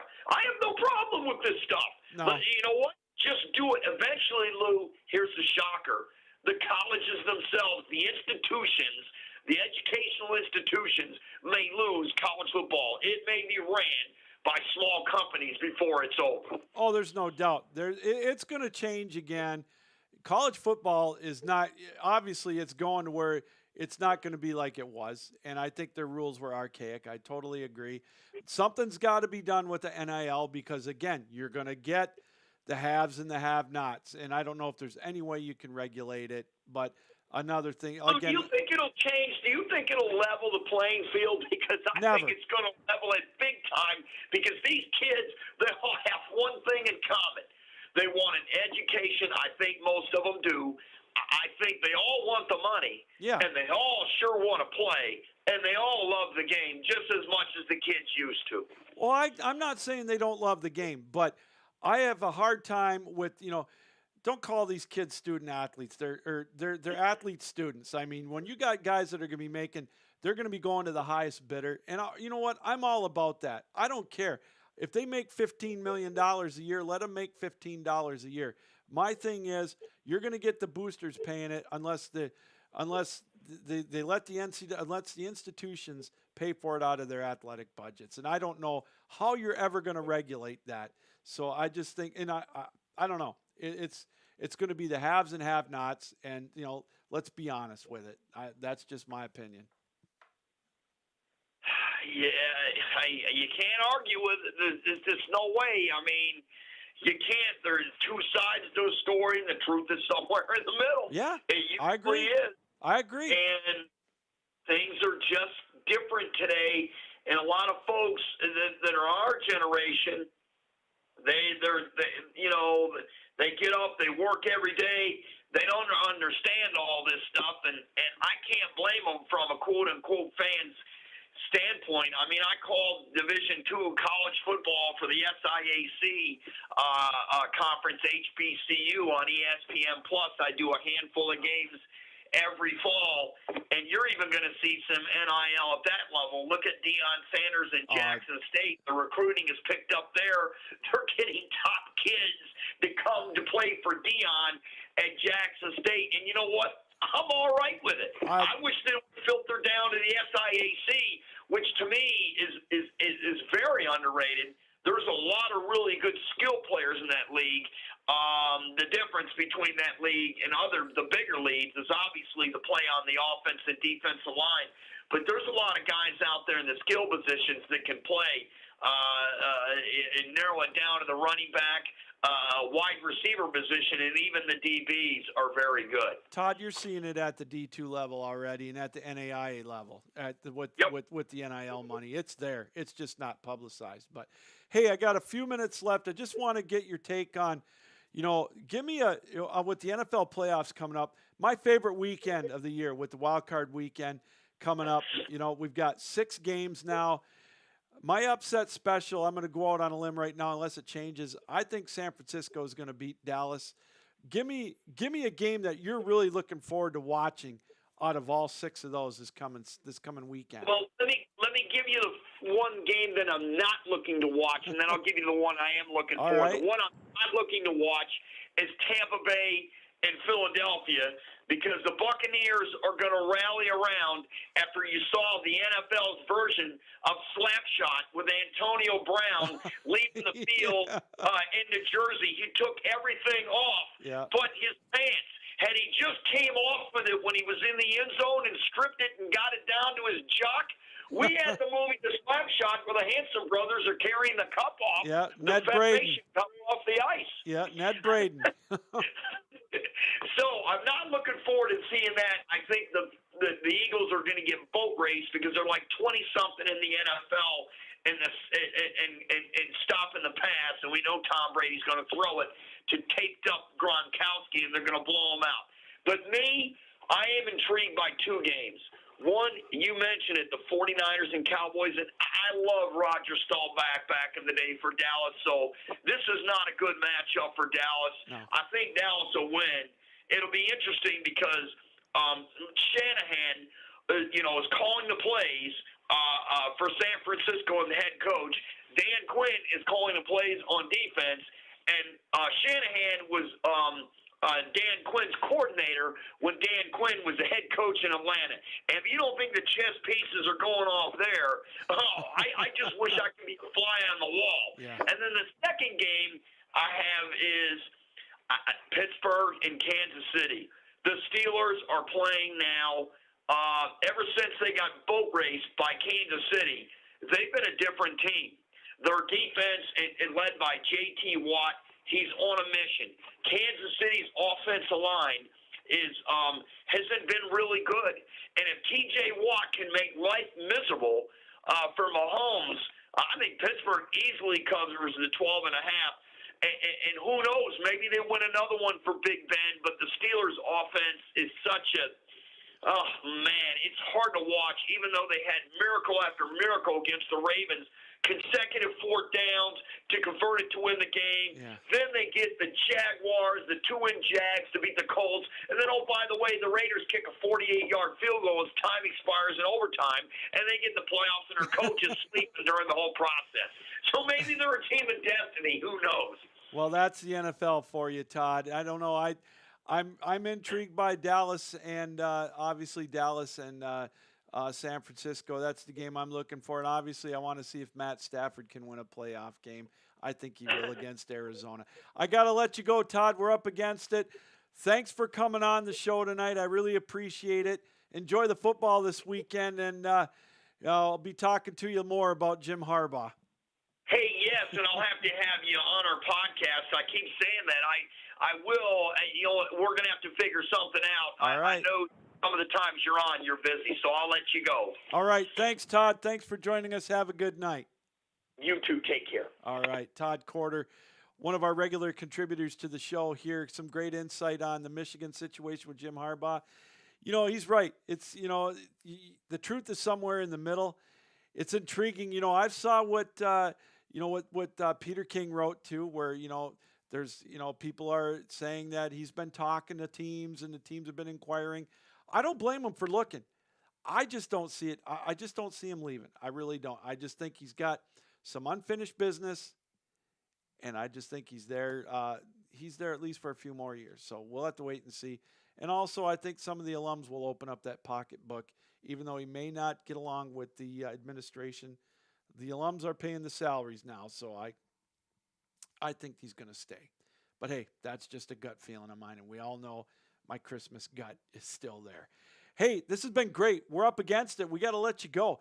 I want to thank Jeff Warner for joining us from the AT Birds talking Philadelphia Eagles. They've got that monumental task of taking on Tampa Bay this Sunday. Great insight with him. Jake Ellenbogen, again, coming on from the Downtown Rams. You can also check his workout with the NFL Game Time. And also Todd Korter for joining us. Great insight on the championship game. Congratulations to the Georgia Bulldogs. They are now the kings of the mountain. To be the man, you got to beat the man. So they got the belts. They are the NCAA football champions, college football champions, and they get to reign supreme for another year here for college football.